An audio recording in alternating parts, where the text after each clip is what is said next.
Hello everyone. तो अब हम लोग स्टार्ट करते हैं क्लास 11 के फिजिक्स से। और हमारा जो पहला चैप्टर रहेगा वो रहेगा basic mathematics used in physics. ये एनसीईआरटी में कोई चैप्टर ऐसा दिया नहीं हुआ है, लेकिन ये एक इम्पॉर्टेंट टॉपिक है क्योंकि इसके थ्रू हम वेरियस कॉन्सेप्ट्स को डिस्कस करेंगे जो पूरी फिजिक्स में काम आएगी, 11th की भी और 12th की पूरी मिला के। मैथमेटिक्स के कुछ ऐसे कॉन्सेप्ट जो फिजिक्स में काम आएंगे, इस पर हम लोग उस पर बात करेंगे। और कोर कॉन्सेप्ट की अगर मैं बात करूँ तो डिफरेंशिएशन इंटीग्रेशन बहुत इंपॉर्टेंट है। मतलब ये दोनों तो आपको आने ही चाहिए, राइट। उसके अलावा अगर मैं बात करूं तो कुछ ऐसी भी बातें हैं जैसे फेज डायग्राम्स है। अब ये बहुत जगह काम आएगा, आप लोग देखेंगे। फिर कॉम्पोनेंटो डिविडेंडो एक छोटा सा कॉन्सेप्ट बट मल्टीपल एप्लीकेशन है। ट्रिग्नोमेट्री बहुत ज़्यादा काम आती है, राइट। उसके अलावा ये वाले कॉन्सेप्ट, क्योंकि इस चैप्टर में सब टॉपिक बहुत ज़्यादा है, इसलिए इसको मैं एक पूरे वीडियो में नहीं कवर कर सकूंगा। तो इसके कम से कम दो वीडियो में हम लोग शूट करेंगे, राइट। और उसमें इसको कवर कर रहे होंगे, ठीक है। पहले वीडियो में हमारा टारगेट है कि एटलीस्ट यहाँ तक हम लोग कवर कर दें, बट लेट्स सी कि कितना हो पाता है। और चलिए शुरू करते हैं फिर। तो सबसे पहला टॉपिक हमारा आता है एंगल्स पे। तो अगर हम बात करें तो इधर देखिए, एंगल्स के बारे में हम सब जानते हैं कि एंगल्स बेसिकली आपको ये याद होगा कि इसकी जो एसआई यूनिट है वो रेडियन होती है, राइट। हम लोग की आदत होती है, हम लोग डिग्री में बात करते हैं, बट अपन लोग को पता होना चाहिए कि अगर कुछ भी नहीं लिखा है तो उसको रेडियन मानेंगे। तो उसे थीटा से शो करते थे। बाकी आप जानते हैं आर्क अपॉन रेडियस का फॉर्मूला कैसे निकालते हैं। और कन्वर्जन हमें पता है कि 2 पाई को 360 डिग्री बोलते थे।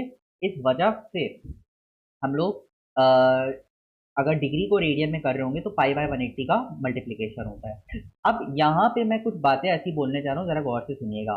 दो तीन ऐसी वैल्यूज हैं जो बिना कन्वर्जन कन्वर्जन के आपको रटी होनी चाहिए। और वो हैं जैसे पाई, पाई बाय 2, 2 पाई। ये तीनों तो आपको याद होने चाहिए। पाई मतलब 180 डिग्री, पाई बाय 2 मतलब 90 डिग्री, 2 पाई मतलब 360 डिग्री। ये तीनों तो आपको बाय हार्ट होनी ही चाहिए। उसके साथ साथ दो और वैल्यूज हैं, और वो हैं आपकी पहला 60 डिग्री। तो 60 डिग्री को बोलते हैं पाई बाय 3, ये चीज। और दूसरा 30 डिग्री को बोला जाता है पाई बाय 6। अब इसको उल्टा तरीके से याद रखिएगा। 60 में 6 आ रहा है तो यानी पाई बाय 3 होगा। 30 में 3 आ रहा है इसलिए पाई बाय 6 होगा। दोनों उल्टे चलते हैं यहाँ पे। और ये अगर आपको ये दोनों रटी होंगी ना तो आपकी बहुत हेल्प होगी आगे चल के, जब हम लोग फेज डिफरेंस वगैरह उसकी बात करेंगे, राइट। ये डायरेक्ट कन्वर्जेंस है। उसके बाद ये नॉर्मल क्वेश्चन है। फिर अगर हमें उल्टा करना हो रेडियन टू डिग्री तो 180 बाय पाई का मल्टीप्लीकेशन आ जाएगा। सेंस ऑफ रोटेशन हमें पता होना चाहिए कि जब हम लोग अगर बाय डिफॉल्ट एक्स एक्सिस लेके चल रहे हैं तो एंटी क्लॉकवाइज जब भी जाएंगे तो उसको पॉजिटिव लेंगे। और अगर हम कभी भी क्लॉकवाइज सेंस में जा रहे होंगे तो उसको नेगेटिव ले लेंगे, राइट। कोई दिक्कत की बात नहीं है, नॉर्मल सी बातें हैं। इसमें हम टाइम नहीं वेस्ट करेंगे। ट्रिग्नोमेट्रिक रेशियोज हम लोग पहले से पढ़ते आ रहे हैं, राइट। कुछ नया नहीं है। ये तीनों आइडेंटिटीज, स्क्वायर रिलेशन जिसको हम लोग बोलते हैं, ये भी हमें पता होती ही हैं। और ये बेसिकली इसमें जो फर्स्ट वाली है यही सबसे ज़्यादा हमने देखा है, सबसे मैंने जो पर्सनली देखा है काम में आती हुई वो यही वाली है। और बाकी दोनों तो ठीक है, आपको पता होना चाहिए। नेक्स्ट अगर हम बात करें स्टैंडर्ड एंगल्स, तो स्टैंडर्ड एंगल्स मतलब कि 0 से 90 तक की जो वैल्यूज हैं वो आपको याद होंगी ही। इन केस अगर किसी को दिक्कत है इन वैल्यूज को याद करने में तो आप लोग बता सकते हैं, मैं फिर एक अलग सा वीडियो इसमें डाल दूंगा, बट जनरली इसे याद होती है। नेक्स्ट हम बात करेंगे दो स्पेशल वैल्यूज। अब यहाँ पे प्लीज ध्यान दीजिएगा। 37 डिग्री 53, ये वैसे तो बता दिया जाता है क्लासेस में क्योंकि काम आता है, लेकिन जैसे होता क्या है आपको याद होगा कि अब मान लीजिए, एक मिनट, लेट सपोज कि ये हमारे पास एक राइट एंगल ट्राइंगल है, राइट। तो अगर ये एंगल आपका 37 है तो डेफिनेटली ये 53 होगा। दोनों कॉम्प्लीमेंट्री एंगल्स हैं। तो अगर ये साइड हमारी लेट से 3 है और ये 4 है, ओके। या एक सेकेंड,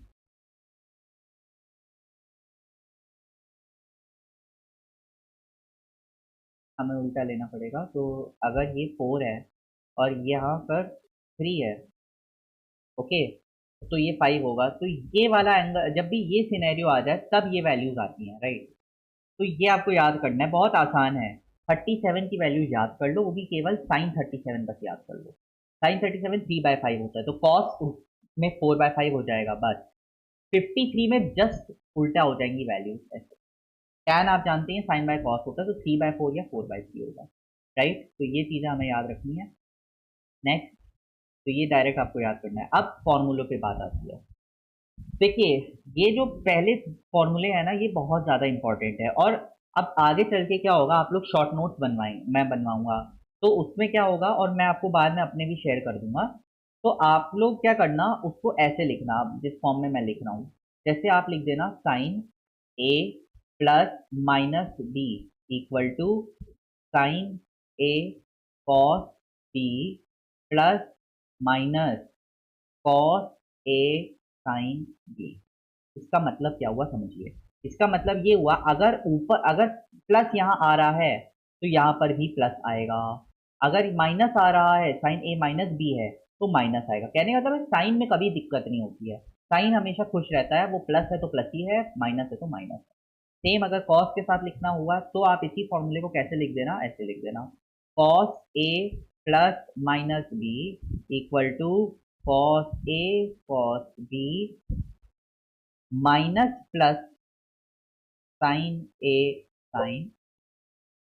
समझ में आया। तो कहने का मतलब ये है कि अगर कॉस के केस में थोड़ा उल्टा रहता है, अगर यहाँ प्लस है तो वो पहले माइनस चाहता है। देखिए आप ये वाला फॉर्मूला, और अगर माइनस है यहाँ पर तो वो प्लस चाहता है, यहाँ पे दिख रहा है, ठीक है। तो शॉर्ट नोट्स में आप इसी फॉर्म में इस फॉर्मूले को लिखेंगे तो आपको हमेशा याद रहेगा कि साइन हमेशा प्लस प्लस के साथ चलता है और कॉस में उल्टा होता है। ये याद रखने का तरीका है। वैसे टैन का भी होता है, बट टैन का इंपॉर्टेंट नहीं है, कभी भी काम नहीं आया है। फिर सबसे ज़्यादा इंपॉर्टेंट, सबसे ज़्यादा काम आने वाले ये 2-3 फॉर्मूले जो डब्बे में आपको फॉर्मूले दिख रहे हैं ना। पहला sign to theta, sign to theta इकलौता फॉर्मूला है साइन टू थीटा का, याद होना चाहिए। और फिर कॉस टू थीटा के 2-3 फॉर्म्स होते हैं।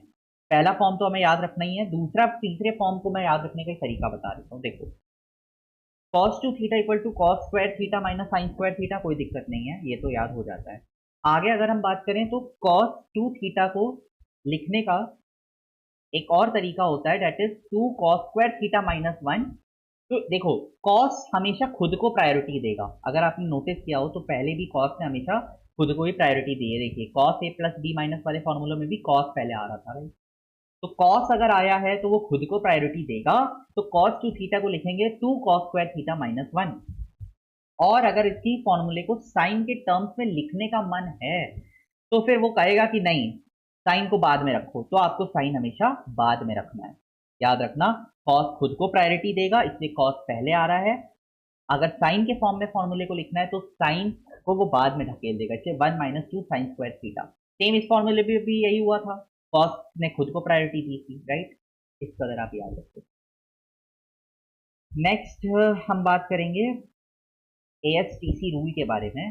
देखो, एएसटीसी रूल कहता है कि अब आपको तो पता होगा कि एंगल्स हम लोग और भी वैल्यूज निकालते हैं, राइट। जैसे हमारे पास केवल 0 से 90 के बीच की वैल्यूज नहीं होती, हमारे पास और भी वैल्यूज होती हैं ट्रिग्नोमेट्रिक एंगल्स के लिए।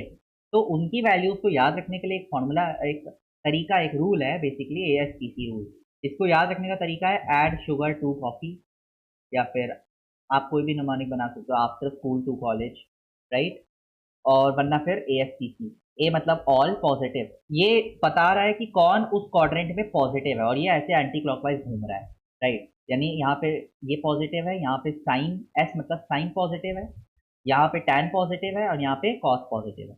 अच्छा, जो पॉजिटिव है डेफिनेटली उसका रेसिप्रोकल भी पॉजिटिव होगा, जैसे यहाँ कॉसेक, यहाँ कॉट, यहाँ सेक, ठीक है। तो ये भी पॉजिटिव होते हैं। ये बस इसको याद रखने का एक तरीका, ये पहला फैक्ट जो आपको याद रखना है। तो अगर मैं आपसे पूछूं कि साइन 120 बताइए तो आप पॉजिटिव बोलोगे, क्यों? क्योंकि सेकेंड क्वाड्रेंट में ए एस एस पॉजिटिव होगा, राइट।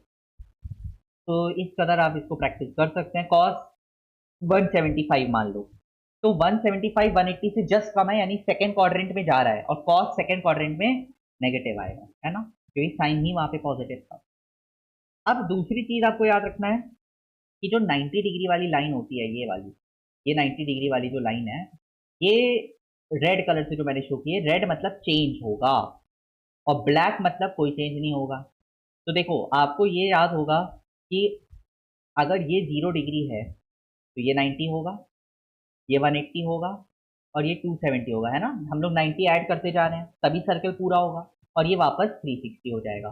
तो ये वाली जो लाइन है इसमें कभी चेंज नहीं होगा, और ये जो रेड वाली लाइन यहाँ पे आपको दिख भी रही होगी, वरना फिर यहाँ पे इसमें हमेशा चेंज होगा। और वैल्यू कैसे चेंज होती है? बहुत आसान। देखो चेंज क्या होगा ये समझो। साइन अगर है तो वो कॉस बन जाएगा, कॉस अगर है तो वो साइन बन जाएगा, है ना। सेक है तो कॉसेक, कॉसेक है तो सेक, टैन है तो कॉट, कॉट है तो tan। ये सब बताया जाता है, इसीलिए मैं इसमें बहुत ज़्यादा टाइम नहीं लगा रहा, मतलब मैं बहुत स्पीड में ये टॉपिक्स को कवर कर रहा हूँ, राइट। तो अब देखो साइन 120 है, तो इसको आप लिख सकते हो। और हाँ, कोशिश हमेशा रखना होता है कि हम लोग बेसिकली प्रायोरिटी किसको देंगे, प्रायोरिटी हम लोग हमेशा देंगे कि जो पास में है उसके रिस्पेक्ट में। जैसे आपको ये पता है कि साइन 120 को मैं साइन 180 माइनस 60 भी बोल सकता था, और उसको 90 प्लस 30 भी बोल सकता था, है ना। दो तरीके हैं ये, देखिए। तो प्रायोरिटी आप किसको देना, इसको देना, इस वाले को आप प्रायोरिटी देना, क्योंकि ये थोड़ा इजी है। हम लोग हमेशा सीधा काम करना प्रेफर करते हैं ना, ऐड करना, इसीलिए। अब साइन 90 प्लस थीटा, तो वो हो जाएगा कॉस थीटा। मैंने बताया था कि जब 90 आ गया तो चेंज होगा। एक सेकेंड, हाँ, 90 आ गया तो चेंज होगा, तो देखो साइन कॉस हो गया, और थीटा यानी 30 आ गया। अच्छा, प्लस माइनस कैसे डिसाइड हुआ? वो एएसटीसी से डिसाइड हुआ, क्योंकि हमको पता है कि 120 डिग्री आ रहा है किस क्वाड्रेंट में, सेकंड क्वाड्रेंट में, और सेकंड क्वाड्रेंट में साइन कैसा होता है, पॉजिटिव, तो ये आप पॉजिटिव। तो क्वेश्चन सॉल्व करने का तरीका आपका होना क्या चाहिए, इसको सुन लीजिए। लेट सपोज आपसे ये पूछा, ये ले लेते हैं, लेट्स से साइन 300। तो सबसे पहले आप ये सोचो कि साइन 300 की ओवरऑल वैल्यू पॉजिटिव आएगी कि नेगेटिव। तो आपने ये देखा, इमेजिन किया, तो आपको याद आया ये 270 इधर आता है। एक सेकेंड,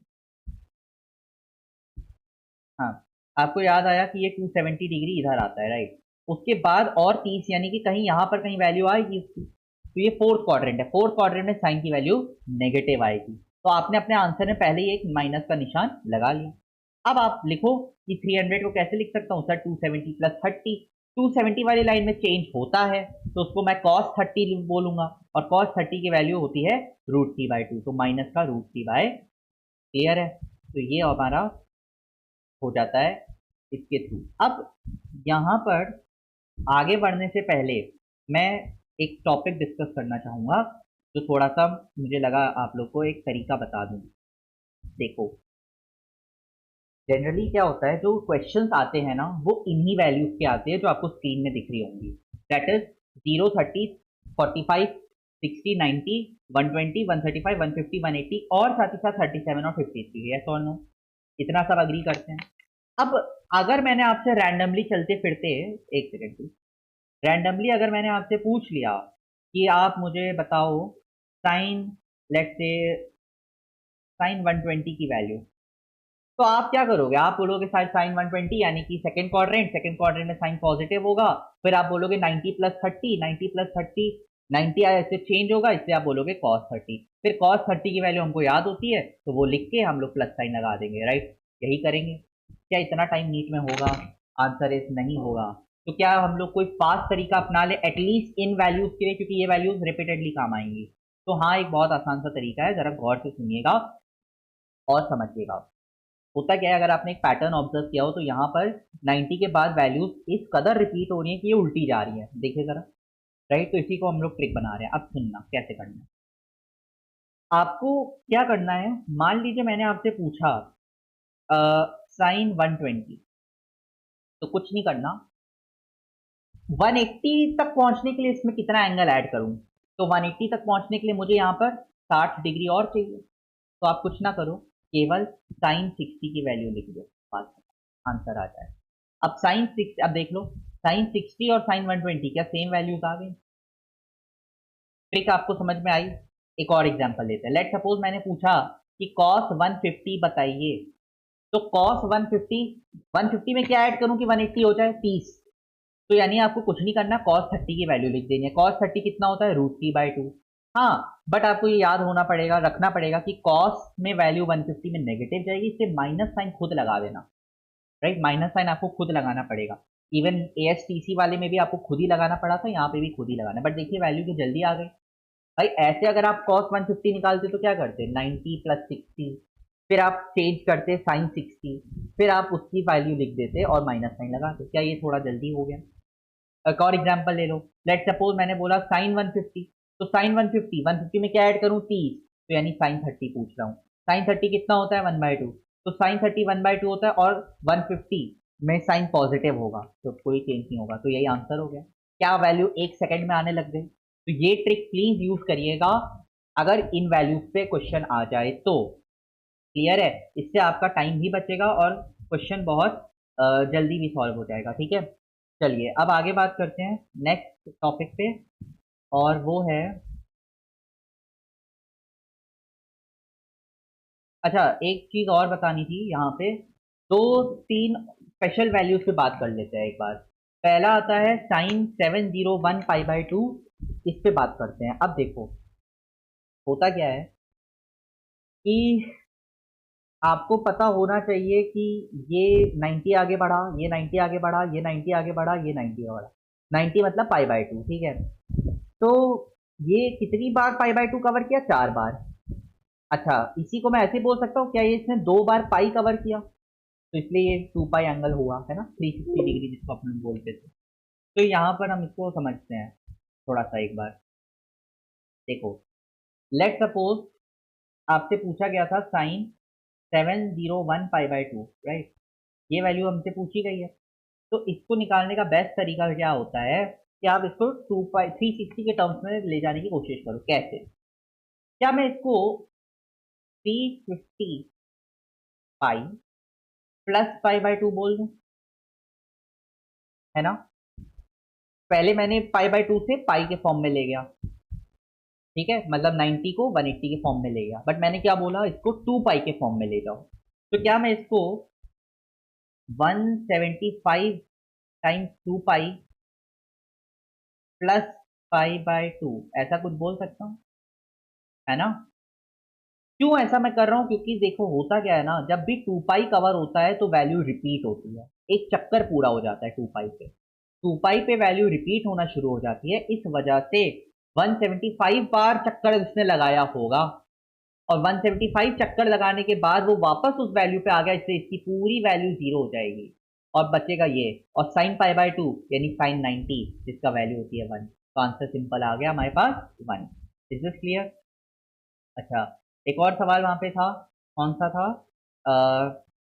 कॉस 11 पाई/2। देखिए, अगर हम बात करें कॉस 11 पाई/2 के बारे में, तो देखिए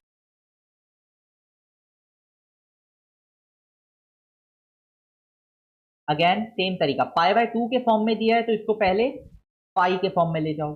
तो कैसे लिख सकते हैं कि कॉस 5 पाई प्लस पाई/2, हाँ या ना? अब पाई से इसको 2 पाई के फॉर्म में ले जाओ। तो अब यहाँ पे लोगों ध्यान से देखना, इसको क्या मैं 2.5 2.5 टाइम्स 2 पाई बोल दूं प्लस पाई/2? जरा गौर से देखिए, आया ना? एक ही चीज है। इसका मतलब उसने 2.5 चक्कर लगाए हैं 2 पाई के। अब 2.5 चक्कर कैसा दिखता है? ऐसा दिखता है, एक चक्कर, 2 चक्कर हो गए, और 2.5 मतलब एक आधा चक्कर उसने लगाया। इसको ऐसे भी लिख सकते हो आप, 2 टाइम्स 2 पाई प्लस आधा, यानी कि 0.5 टाइम्स 2 पाई प्लस पाई/2, आया ना? तो ये कैसे होगा? ये ऐसे होगा, ये आधा चक्कर और लगाया, यानी कि वो यहां तक करने के बाद ऐसे आया और इधर पहुंच गया। यहाँ पे कौन सा एंगल होता है? अगर आपको याद हो, यहाँ पे 180 डिग्री का एंगल होता है। ठीक है, तो ये वैल्यू तो 0 हो गई। तो क्या इसको मैं ऐसे लिख सकता हूँ कि ये बचा पाई, क्योंकि हमें पता है कि ये वैल्यू 180 डिग्री आएगी, यानी पाई प्लस पाई/2। अब कॉस पाई प्लस पाई/2, अच्छा पाई मतलब यहाँ तक मैं पहुंच चुका हूँ, प्लस पाई/2 यानी 90 और चलूंगा यहाँ। तो मैं यहाँ पर आ गया। यहाँ पे कौन सा एंगल है? 270 डिग्री। तो हमें पता है कि कॉस 270 डिग्री की वैल्यू कितनी आएगी? तो कॉस 270 डिग्री की वैल्यू उतनी ही आएगी जितनी कॉस 90 की होती है, और कॉस 90 कितना होता है? 0 होता है, राइट? तो इस वजह से आंसर आ जाएगा 0। आपको मैं याद दिलाना चाहूंगा, अगर किसी को ना पता हो ये फैक्ट, कि जो वैल्यू इन दोनों की होती है, किसी में भी, चाहे साइन हो चाहे कुछ भी हो, वही वैल्यू उसके अपोजिट 180 की भी होगी। यानी कि साइन 0 0 तो साइन 180 भी 0, कॉस 0 1 तो कॉस 180 भी 1, और सेम चीज 90 और 270 के लिए भी एप्लीकेबल होता है, ठीक है। तो इस कदर आपकी वैल्यू जल्दी आ जाएगी। ये दो क्वेश्चन स्पेशली मैंने निकाले थे आप लोग को बताने के लिए, ठीक है। अब आगे बढ़ते हैं, हम लोग देखते हैं अगली टॉपिक, फेजर। अगली टॉपिक है हमारे पास फेजर डायग्राम। फेजर होता क्या है पहले तो इसको समझना। देखो फेजर कोई ग्राफ नहीं होता बट एक तरीका होता है जिसके थ्रू हम अ, मतलब एंगल्स को समझ सकते हैं, राइट।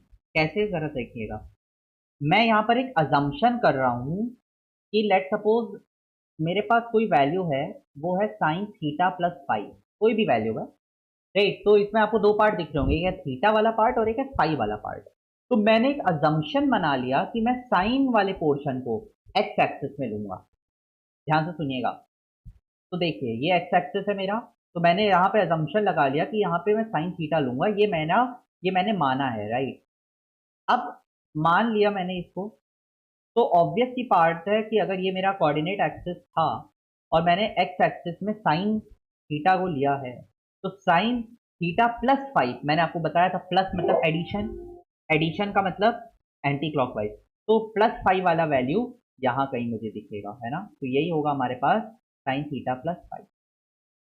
अब अगर आप मुझे बताइए, अगर मैंने साइन थीटा को एक्स एक्सिस पे माना तो कॉस थीटा को मैं कहाँ मानूं। आपको पता होगा कि कॉस जो होता है वो साइन से 90 डिग्री आगे चल रहा होता है ना, वैल्यूज में भी। तो इसीलिए कॉस थीटा को हमें यहाँ पे मानना होता है, ठीक है। अब इससे कमाल की चीजें होंगी, अगर साइन थीटा को यहाँ मान लिया, कॉस थीटा को यहाँ मान लिया, तो आप मुझे बताइए कोई रैंडम सी वैल्यू है मेरे पास, let suppose cos theta minus five, तो कॉस थीटा माइनस फाइव को मैं कहाँ मानूंगा सर, यहाँ कहीं मानूंगा, मतलब क्योंकि माइनस का मतलब यहाँ पे ऐसे चलना पड़ेगा हमें, है ना। ठीक है, इतना समझ में आ गया। अब देखना, अब होता क्या है ना, आपको इतना तो क्लियर हो गया कि साइन थीटा को मैं यहाँ मान रहा हूँ, कॉस थीटा को मैं यहाँ मान रहा हूँ, और मैंने बताया था बाकी दोनों जो होते हैं वो उसके उल्टा चलेंगे। तो आपको ये याद ही कर लेना कि यहाँ पे मैं माइनस साइन थीटा को मानूंगा और यहाँ माइनस कॉस थीटा को मानूंगा। जो कॉन्सेप्ट मैं बताने जा रहा हूँ यह आपको बहुत ज्यादा हेल्प करेगा आपके वेव वाले पोर्शन में पूरा, साथ ही साथ आपके ऑल्टरनेटिंग करंट वाले पोर्शन में, तो ध्यान से सुनते रहिए। ये क्यों हेल्प करेगा अब देखना। लेट सपोज, अब इसमें आता हूँ मैं, तो देखो ये चीज आपको मैंने अभी अभी समझा दी। तो ये ट्रिग्नोमेट्रिक फंक्शन को रिप्रेजेंट करने का एक तरीका होता है। आपको, आपने कई जगह पढ़ा भी होगा क्या, जैसे आपने पढ़ा होगा ना sine omega T plus pi by six, मान लो पाई बाय सिक्स कौन सा डिग्री है, 30 डिग्री, मैंने बताया था। सिक्स आया इसका मतलब 330, तो sine omega T plus pi by six, तो उसको कैसे रिप्रेजेंट करेंगे, ऐसे रिप्रेजेंट करेंगे। यहाँ पे आप मान लो साइन ओमेगा टी मान लो, और पाई बाय सिक्स प्लस में, यानी यहाँ पे यहाँ कौन सा डिग्री है, तो 30 डिग्री है ये, ठीक है। राइट, अब ये हेल्प कहाँ करेगा, तो ये देखिए सवाल, पहले ये तो रिप्रेजेंटेशन है। लेट सपोज मैंने बोला, लेट से ये y4, देखिए y4 वाला कोड कलर अगर हम बदल लें, तो देखो ये y4 जो दिख रहा है ना, ये है cos ओमेगा टी माइनस 60, ध्यान से देखना। तो मैंने इसको मान लिया cos ओमेगा टी, इस वाले को मैंने क्या मान लिया, cos ओमेगा टी। तो -60, माइनस मतलब क्लॉकवाइज पीछे की तरफ आएगा, तो -60, ये देखिए यहाँ से 60 आया, ये हमारा y4 बनेगा, ठीक है। वैसे ही y5 है साइन थीटा प्लस 150, तो ये साइन थीटा मैंने यहाँ माना हुआ है प्लस 150, तो ये पूरा 150 ऐसे घूम के इधर कहीं आएगा, कोई दिक्कत नहीं है। ये हमारे पास y5 आ गया, क्लियर है। माइनस साइन थीटा प्लस 30, तो माइनस साइन थीटा यहाँ आता है, प्लस 30 यानी कि यहाँ पे आएगा y6, ठीक है।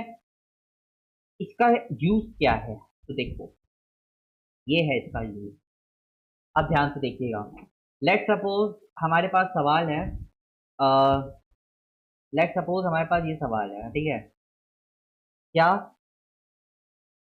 ये एक इक्वेशन है I naught sine theta plus pi by three, एक और है I naught sine theta minus pi by three. आपसे पूछा इनका फेज डिफरेंस निकालो, तो इसको 2 सेकंड में आप कैसे निकाल सकते हो, देखो कुछ नहीं करना, इमेजिनेशन में, अभी तो चलो मुझे ड्रॉ करना पड़ रहा है बट ये सब आप इमेजिन करोगे। साइन थीटा आपने इमेजिन कर लिया, यहाँ आ रहा है, फिर क्या है plus pi by three, pi by three मतलब 60 डिग्री, तो यहाँ पे आएगा 60 डिग्री ऐड हो जाएगा और ये हमारे पास I1 आ गया। और दूसरा क्या है sign theta minus pi by six, pi by six मतलब 30 डिग्री, यानी साइन थीटा अगर यहाँ पे था तो उसमें से 30 डिग्री माइनस यानी पीछे की तरफ, ये देखो यहाँ पे आएगा I2, ये 30 डिग्री आया। तो फेज डिफरेंस कितने का बना sir? 60 plus 30 that is how much? 90 degree. तो फेज डिफरेंस 90 डिग्री का बना। चलो ये तो साइन साइन था इसलिए आसान भी हम लोग निकाल भी लेते हैं। मतलब जो ट्रेंड हम लोग करते हैं जनरली वो क्या है कि सर कुछ नहीं करना है, पाई/3 में से पाई/6 को सब्ट्रैक्ट कर दो, जो आएगा आपका वैल्यू बन जाएगी, कोई दिक्कत नहीं। ये भी एक तरीका है फेज डिफरेंस। चलो थोड़ा कॉम्प्लेक्स बना ले इसी को। लेट सपोज मैंने ले लिया चलो ये वाला देखिए, ये वाला। अब यहाँ पर क्या हो रहा है तो देखो, ये आपको पता है ये है साइन ओमेगा टी, और ये आपको पता है यहाँ पे है कौन? Cos omega T. अब वैल्यू क्या है? 4 cos ओमेगा टी माइनस पाई/2। पाई/2 मतलब 90 डिग्री, और माइनस में पाई/2 यानी मैं यहाँ पे आ गया। देखिए माइनस मतलब पीछे चलो, पाई/2 मतलब 90 डिग्री पीछे चलो, तो यानी मैं यहाँ आ गया। और ये क्या है? ओमेगा टी प्लस पाई/2 यानी कि मैं यहाँ आ गया। तो दोनों के बीच का डिफरेंस कितना है? ये I1 आ गया, ये I2 आ गया, दोनों के बीच का डिफरेंस कितना आया? 90 डिग्री का आया। 1 मिनट में निकाल लिया। चलो एक और देख लो, ये नहीं समझ में आया तो ये वाला देखिए। एक सेकेंड,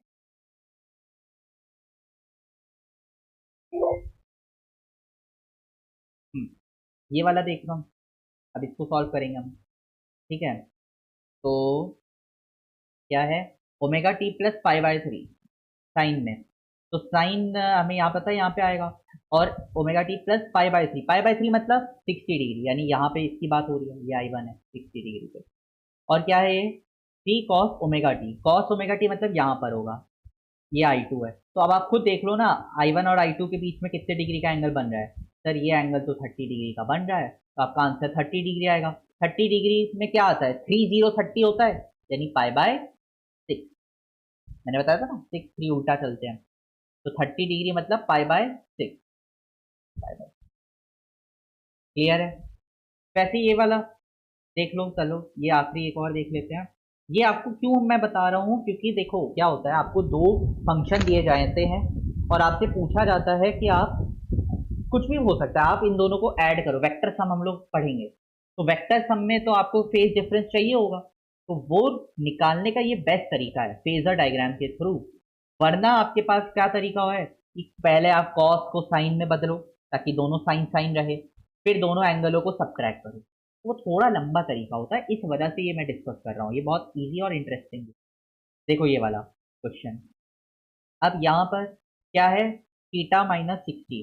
तो देखो ये आ गया ना साइन थीटा, -60 मतलब पीछे चलो, यहाँ पर है, ये 60 डिग्री में पीछे आ गया, ये I1 है, ठीक। और क्या लिखा है यहाँ? कॉस थीटा -30, कॉस थीटा यहाँ पे आता है, और पीछे चलना है 30 डिग्री, माइनस है ना, तो यहाँ पर कहीं आएगा वैल्यू, और क्या I2 की। ये देखो 30 डिग्री अगर मैं पीछे चला गया, तो आपसे पूछा था लेट सपोज इन दोनों के बीच का कितना का डिफरेंस है, तो सर ये एंगल डिफरेंस बनेगा हमारा पूरा, ये वाला एंगल कितने का एंगल है? तो अगर हम एंगल को देखें तो ये कितने का एंगल है? सर ये पूरा एंगल अगर हम देखें तो ये 60, इतना पोर्शन 60, और इतना एक और बार 60, तो 60 प्लस 60 यानी कि ये पूरा 120 डिग्री का एंगल बन रहा है, और 120 डिग्री का मतलब होता है 2π/3। क्लियर है? तो क्या ये थोड़ा जल्दी हो गया? अब मान लो इन फ्यूचर आपसे पूछा कि इसका वेक्टर सम निकालो, तो आपको कुछ नहीं करना है, आपने इन दोनों का फेज डिफरेंस तुरंत, ये मन में चलेगा, ये जो मैंने ड्रॉ किया है ये आपके माइंड में चलेगा कि साइन थीटा, आपके मन में हॉरिजॉन्टल लाइन आई, -60 मतलब पीछे गया 60 डिग्री, तो यहाँ पे आ रहा हूँ 60, और कॉस में -30 इधर आया हूँ, तो दोनों के बीच में 120 का एंगल बना। तो आपके मन में आ गया कि 120 का एंगल बना। अब आपको पता है, मान लो वेक्टर सम पूछ लिया, तो 120 डिग्री में जब भी वेक्टर सम निकालते हैं तो आप या तो फॉर्मूला निकाल लो या फिर प्रॉपर्टी के थ्रू निकाल लो कि वैल्यू सेम रहती है, राइट। ये फेजर वाले जो पोर्शन था ये आपको बहुत ज़्यादा हेल्प करेगा।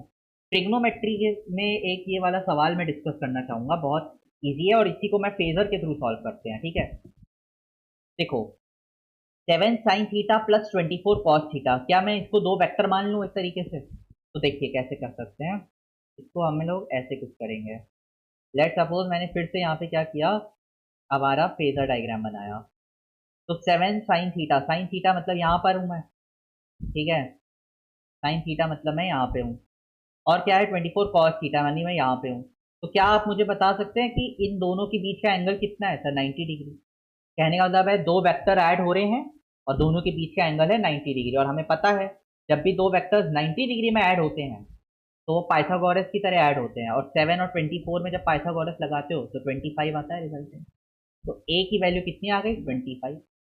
अच्छा, ये तो क्लियर है, चलो कोई दिक्कत नहीं है। ए कितना आ गया? 20। अब पूछा गया है फाई भी निकालो। तो फाई, एंगल फाई लिया कहाँ से गया है, जरा गौर से देखिए। ये जो एंगल फाई है ना, ये साइन वाले पोर्शन से लिया गया है। तो देखो, फिर से अपन डायग्राम से निकालेंगे। यहाँ पे आपका 7 साइन थीटा है, और यहाँ पे आपका 24 कॉस थीटा है, और आपकी जो वैल्यू ली गई है, वो जो रिजल्टेंट लिया गया है वो कैसा है?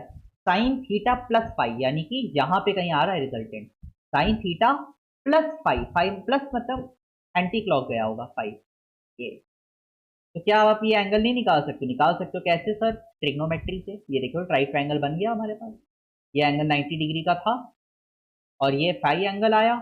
ये वैल्यू हमारी 24 हुई, ये वैल्यू हमारी 7 हुई। तो क्या फाई की वैल्यू, tan फाई की वैल्यू 24/7 हो गई? ये देखो, आंसर थर्ड ऑप्शन बन गया।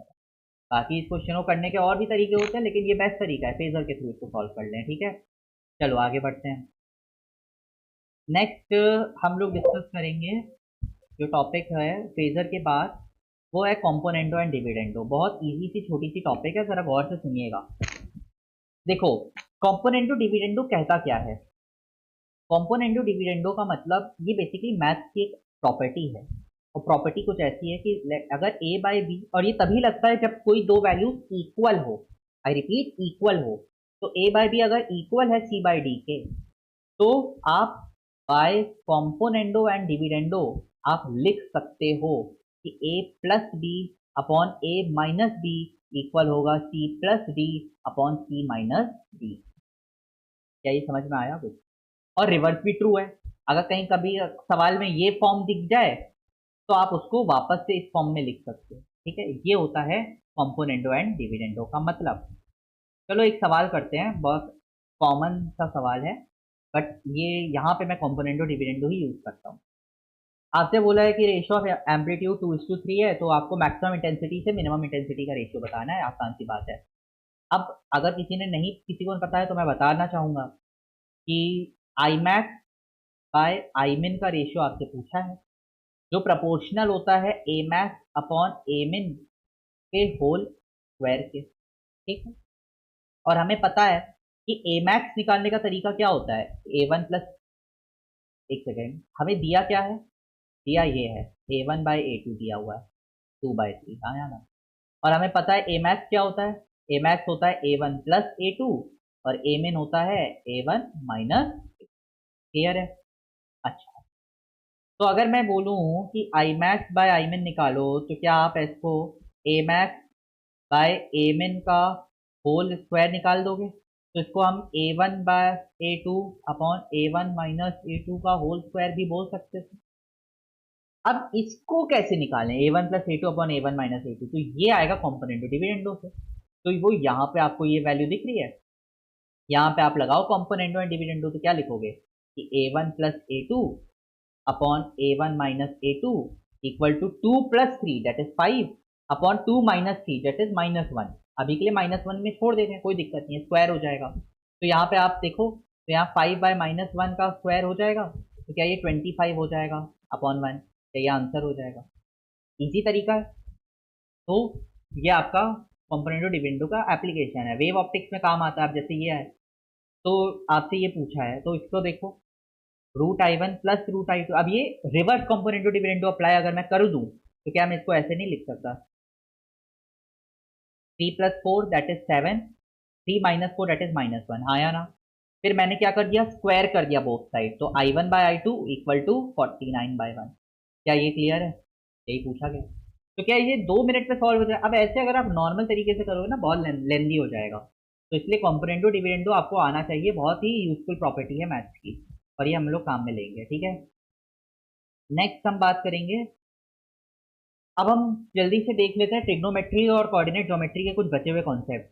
ये मैं जो कॉन्सेप्ट अब बताऊंगा, इसको मुझे पूरा पढ़ाने की ज़रूरत नहीं है, क्योंकि मैक्सिमम चीज़ें क्लासरूम्स में बता दी जाती हैं। बट जल्दी से एक बार ओवरव्यू के फॉर्म में इसको ज़रूर डिस्कस कर लेंगे। ठीक है, देखिएगा। पहला नेगेटिव एंगल। नेगेटिव एंगल बहुत आसान, सब कुछ सही है, बस एक चीज याद रखना है कि कॉस राजा है वो नेगेटिव में भी पॉजिटिव रह रहा है, और उसका उल्टा सेक राजा है। बस आगे बढ़े। तो नेगेटिव में कुछ नहीं करना है, बस एक नेगेटिव साइन पहले से लगा देना। तो मान लो कोई कॉम्प्लेक्स सा सवाल ले लेते हैं, लेट सपोज cos -150। अच्छा, इसको मैं इस तरीके से ना करूं तो कोई दिक्कत? मान लो मुझे इस तरीके से नहीं करना, मुझे उसी तरीके से करना है जो मैंने स्टार्टिंग में बताया। तो देखो कैसे करेंगे। cos 1 -150 पूछा है, तो ऑब्वियसली ये cos 150 के ही बराबर है। और याद करो cos 150 को क्या मैं cos 30 नहीं लिख सकता? और cos 30 कितना होता है? क्यों cos 30 लिख पा रहा हूँ? क्योंकि मुझे याद था कि 180 और उसमें से मैंने बताया था ना 180 बनाने के लिए कितना एंगल ऐड करते हैं उस ट्रिक से। तो cos 30 कितना होता है? √3/2। √3/2 लिख दिया मैंने। अच्छा, लेकिन मुझे याद था कि cos 150 में तो नेगेटिव जाएगा, तो आप एक माइनस साइन लगा दो। अच्छा, ठीक है, चलो। रेंज हमें पता है साइन थीटा की -1 से +1 होती है, कोई दिक्कत नहीं है। और ग्राफ हम लोग साइन का जानते हैं, कॉस में भी सेम चीज होती है, और टैन में हमारे पास रेंज होती है +∞ से -∞। कोई दिक्कत नहीं है, ग्राफ भी हम लोग जानते हैं। एक ये चीज मैं यहाँ पे बताना चाहूंगा, जरा इसको देख लीजिए। कॉन्सेप्ट ये है कि कभी भी आपको कोई फंक्शन इस तरीके से दे दे कि a साइन थीटा प्लस या -b कॉस थीटा, जो मैंने अभी सवाल भी दिखाया था कि 7 साइन थीटा +24 कॉस थीटा, तो आपको याद ही रख लेना चाहिए। वैसे तो फेजर से भी कर सकते हो या याद भी रख लो कि साइन और कॉस के बीच में हमेशा 90 डिग्री का एंगल होता है, और किसी के बीच में भी अगर 90 डिग्री का एंगल होता है तो वो पाइथागोरस की तरह होंगे। तो ये देखो पाइथागोरस की तरह आपने ऐड करा, ये निकाल लिया, और मिनिमम के लिए माइनस लगा दो, मैक्सिमम के लिए प्लस लगा दो। डायरेक्ट याद रखने वाली बात है, कुछ नया नहीं है। क्लियर है? नेक्स्ट है इनवर्स फंक्शन। तो इनवर्स कुछ नहीं होता, इसको इस फॉर्म में लिख दोगे तो उसको इनवर्स कहते हैं। मतलब थीटा इज नथिंग बट, जैसे साइन थीटा अगर 2/3 है तो थीटा हो जाएगा साइन इनवर्स 2/3, कुछ नया नहीं है। स्मॉल एंगल में आपको याद रखना है साइन और टैन तो वही हो जाते हैं, कॉस राजा है 1 होगा, क्योंकि आपको याद होगा कि cos 0 1 होता है, ऑब्वियसली स्मॉल अगर एंगल है तो 1 होगा। ये सब चीजें मैं बहुत तेजी इसीलिए करवा रहा हूँ क्योंकि जनरली पता होती हैं। कोऑर्डिनेट ज्योमेट्री पूरा मैथमेटिकल आप पढ़ते हो वही है, कुछ नया नहीं है, कोऑर्डिनेट एब्ससा वाली बातें, तो इसको मैं बहुत ज़्यादा नहीं डिस्कस करूंगा। इसमें बस एक डिस्टेंस फार्मूला है, वो भी आप लोग उसी से कर लेते हो जो आप लोग पढ़ते हो, ट्रिग्नोमेट्री वाला, है ना, स्क्वायर वाला, कुछ नया नहीं है। राइट। और एक और टॉपिक हम लोग डिस्कस कर लेते हैं। हाँ, लॉग। देखो लॉगरिदमिक जो पोर्शन है ना, लॉग वाला पोर्शन, उसको मैं वैसे तो बहुत अच्छे से डिस्कस करूंगा जब हम लोग फिजिकल केमिस्ट्री पढ़ेंगे, और फिजिकल केमिस्ट्री में भी जब हम लोग आयनिक पढ़ रहे होंगे वहां पे मैं बहुत अच्छे से लॉगरिदमिक फॉर्मूले भी पढ़ा दूंगा। ठीक है, अभी के लिए ये 3 आइडेंटिटीज होती हैं, नोट करना चाहें तो कर लें। फिर बाकी क्वाड्रेटिक फॉर्मूले, इसमें बस सबसे काम की चीज जो आपको याद रखना है पहला, वो है कि इसके रूट्स निकालने का तरीका क्या होता है। रूट्स निकालने का तरीका ये होता है, और ये कौन सा फॉर्मूला है? ये श्रीधराचार्य फॉर्मूला है ना, -b + -√b² - 4ac/2 है, ये याद होना चाहिए। दूसरी चीज, ये चीज ये चीज पे प्लीज ध्यान दीजिएगा, एक second. That is sum of roots and product of root. देखो, अगर कोई भी इक्वेशन है क्वाड्रेटिक, ax² + bx + c = 0,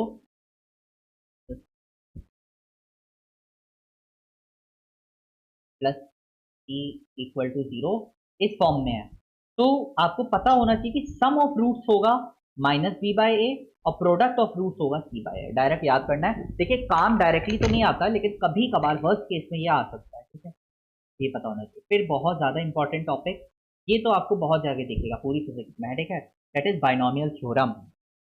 बहुत आसान है, और प्लीज इसको बाय हार्ट याद भी करिएगा, याद रखना, क्योंकि ये मैं 2-3 बार आगे भी पढ़ाऊंगा। इवन कल परसेंटेज चेंज जब डिस्कस होगा अगले वीडियो में तो उसमें भी बात होगी इस पर। बहुत आसान सा थ्योरम कि कोई भी फंक्शन अगर लेट्स से 1 + x है और उस पर पावर चढ़ी हुई है, तो उसको आप अप्रॉक्स 1 + nx लिख सकते हो। ठीक है, कंडीशन ये है कि x बहुत छोटा होना चाहिए 1 से, बस। अब अगर मान लो बराबर में -1 चढ़ा दिया, -n चढ़ा दी, तो बस 1 - nx लिख दो। बट अगर इस फॉर्म में है तो कोई दिक्कत नहीं है, इस फॉर्म में लिख दो। कहने का मतलब है बस ये पावर यहाँ पे आ जानी चाहिए, दैट्स इट। यहाँ पे ये देख लीजिए 1.002 का रूट निकालना, ठीक है। तो इसको इस फॉर्म में लिख दिया। अब 1/2 इसको मैंने स्प्लिट कर दिया। अब देखो क्या ये वैल्यू बहुत छोटी है, तो इसको अप्रॉक्स में मैंने 1/2 हाफ करके लिख दिया। क्लियर है। ये बहुत इंपॉर्टेंट थ्योरम है, मैं फिर रिपीट करता हूँ। इसमें सबसे बेस्ट क्वेश्चन ये वाला है, जरा इसको 2 मिनट ऑब्जर्व कर लो। क्या ये क्वेश्चन आप लोग कर पा रहे हो? अब जैसे √99 था, कैसे लिख दूं मैं? तो 99 को 100 - 1 की पावर 1/2। अब आपको याद होगा थ्योरम कि कंपैरिजन तो 1 से हुआ था ना कि 100 से, तो 100 मुझे कॉमन लेना पड़ेगा, तो 1 - 1/100 लिख दूं, है ना। अब इसको आप स्प्लिट कर सकते हो कि इसको 0.01 लिख दिया, और यहाँ पर अब ये इस फॉर्म में हम पहुंचे, देखिए इस step। तो आराम से इसका हो जाएगा, ठीक है, क्योंकि अब ये 1 से बहुत छोटी है। एपीजीपी की बात कर लें जल्दी से। तो वैसे तो आपको पता होगा ये पूरा मैथमेटिकल पढ़ाया भी जाता है, बट यहाँ पे मैं क्विक फॉर्म में इसको बता देता हूँ। AP is nothing but progressive addition हो रहा होगा कुछ ना कुछ, और पैटर्न सेम रहना चाहिए। कोई चीज़ कॉन्स्टेंटली ऐड हो रही हो, जैसे लेट सपोज 3, फिर उसके बाद 6, फिर 9, तो क्या मैं कॉन्स्टेंटली 3 ऐड कर रहा हूँ इसमें? तो इसमें जो पहला नंबर होता है उसको बोलते हैं ए, यानी फर्स्ट टर्म, और जो डिफरेंस आ रहा होता है वो होता है आपका डी, कॉमन डिफरेंस। ठीक, दो फॉर्मूले याद रखने होते हैं, एक पी एन का, दैट इज nth टर्म आपसे पूछे। अच्छा, nth टर्म का मतलब समझ लेना, जैसे ये फर्स्ट टर्म है, ये सेकंड है, ये थर्ड है, तो nth मतलब कि वो नंबर ऑफ टर्म। तो बहुत आसान सा फॉर्मूला, a+n-1 इंटू डी। और सम अगर पूछे तो दो तरीके हैं, या तो n/2 first term plus last कर लो, या फिर ये वाला n/2 2a+n-1 इंटू डी। थोड़ा याद रखने वाली बातें हैं इस चैप्टर में, थोड़े बहुत फॉर्मूले हैं, बट इसको डायरेक्ट ऐसे याद रखना, ठीक है। और जीपी में सबसे ज्यादा काम वाली बात बता देता हूँ, जीपी एज सच ये फॉर्मूला आपको कहीं भी नहीं काम में आएगा, सच बताऊं तो नहीं काम में आता है टीएन वाला। जो काम आएगा जीपी, पहले तो जीपी होता क्या है, तो बहुत आसान। अभी एपी में हम लोग एडिशन कर रहे थे, जीपी में हम लोग मल्टीप्लीकेशन करेंगे। जैसे कि लेट सपोज मैंने लिखा लेट से 3, अब मैं क्या कर रहा हूँ, कॉन्स्टेंटली 3 से मल्टीप्लाई करता हूँ, तो 3 3 जा 9, फिर 9 3 जा 27, 27 3 जा 81, तो ये जीपी हो गई, ठीक है। तो यहाँ पे कॉमन डिफरेंस ना होके कॉमन प्रोडक्ट होता है, और कॉमन प्रोडक्ट यहाँ पे क्या आएगा, क्योंकि आपने बार बार 3 से मल्टीप्लाई किया। अब आप खुद सोचो, अगर मैंने आपसे पूछा कि ये जीपी चलती जा रही है, और मैंने आपसे पूछा इस पूरी जीपी का सम निकालो, जैसे एपी का निकाला था आपने, तो आप इसका सम नहीं निकाल पाओगे, आप बोलोगे इन्फिनिटी है, हाँ या ना, क्योंकि ये इन्फिनिटी तक जाएगी, वैल्यू बढ़ रही है। बट मान लो ये घटती हुई जीपी होती, यानी कि 3 है, फिर मैंने लिख दिया लेट सपोज इसको मैंने 1/3 यानी 1 लिख दिया, ठीक है, फिर 1/3 लिख दिया, फिर 1/9 लिख दिया, यानी कि यहाँ पे जो कॉमन प्रोडक्ट है वो 1/3 का है ना। तो ये घटती हुई जीपी है, और घटती हुई जीपी का आप सम निकाल सकते हो, वो इंफिनिटी नहीं आएगा। वो क्या आएगा, उसका ये फॉर्मूला है, ये a/1 - r, इसको हम लोग इन्फानाइट सीरीज फॉर्मूला भी बोलते हैं। ये इसका फॉर्मूला है। a is the first term, तो अगर मैं इसका पूछूं, इस वाली जीपी का, तो इसका फर्स्ट टर्म 3 है, और 1 - r, यहाँ r की वैल्यू क्या आ रही है, 1/3। इसको निकालें अगर, तो ये आएगा 3/1 - 1/3 इज 2/3, तो 2/3 है ना। तो 3/2, यहाँ पे 3, दैट इज 9/2, 4/4.5, यस और नो। इस कदर आप इसको निकाल सकते हो। क्लियर है? आई होप इजी होगा, राइट। ये हो गए फॉर्मूले, ये जीपी का सम। तो अभी के लिए आई थिंक मुझे इतने ही टॉपिक्स रखने चाहिए, एक बार मैं चेक कर लूँ, राइट। ये टॉपिक्स आज डिस्कस हुए, नेक्स्ट में हम लोग ये बाकी के सेगमेंट डिस्कस करेंगे, क्योंकि बहुत लंबा वीडियो बनाने का कोई मतलब नहीं है, तो अभी के लिए इतना ही काफ़ी है, राइट। मैं वीडियो लिंक अटैच कर देता हूँ फेज डायग्राम वाले पोर्शन के लिए, क्योंकि मुझे ऐसा फील हुआ कि ये थोड़ा सा नया है, तो इसके लिए मैं वीडियो लिंक अटैच कर दूंगा। कॉम्पोनेंटो डिविडेंडो आई होप समझ में आ गया होगा। ट्रिग्नोमेट्री अगर आपको अलग से समझनी है, आपके पास बहुत सारे लिंक्स अवेलेबल हैं, वरना मैंने जो बताया उतना सफिशिएंट है अभी के लिए। बाकी बाइनोमियल बहुत इंपॉर्टेंट है, इस पर ध्यान रखिएगा, ठीक है। और फिर बाकी टॉपिक हम लोग नेक्स्ट वीडियो में डिस्कस करेंगे। Thank you so much for hearing me till now, right, and thank you so much, do share.